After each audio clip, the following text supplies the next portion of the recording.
So everybody starts their case by saying it's not about the money, it's about justice, and they just want their day in court. But we all know that's not true. Let's break it down. I hear this all the time. It's not about me, it's about people who are going to be treated badly after me. It's just the principle of it. I just can't let them get away with it. I want people to be held to account. Yeah, really? Is that really what happens? No. Let's be honest. For most people, this is just about the money. They want financial compensation that will tell them that they were in the right and the company was in the wrong.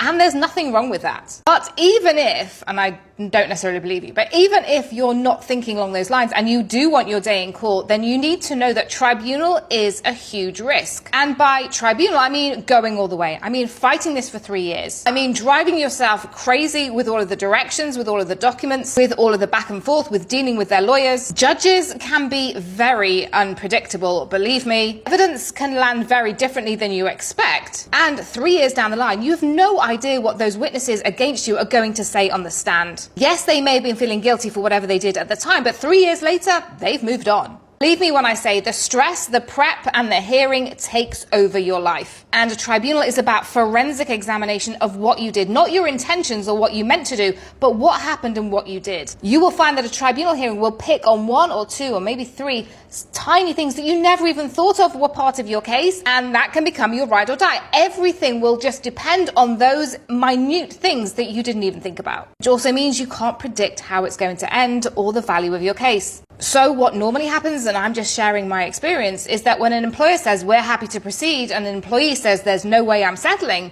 neither side has seen enough pressure yet. Because the truth is that once that risk becomes real, once people are scared about giving evidence, once the underwriters start applying pressure, once logic and maths are applied to the situation, how much is it going to cost us to run this case, how much is it going to cost us to settle, once that risk becomes real, then everybody, and I mean both parties, they want to exit this process. And that is part of the HR game. Looking forward to your comments. Have you been in this situation? Do you agree, disagree? Don't forget to follow for more.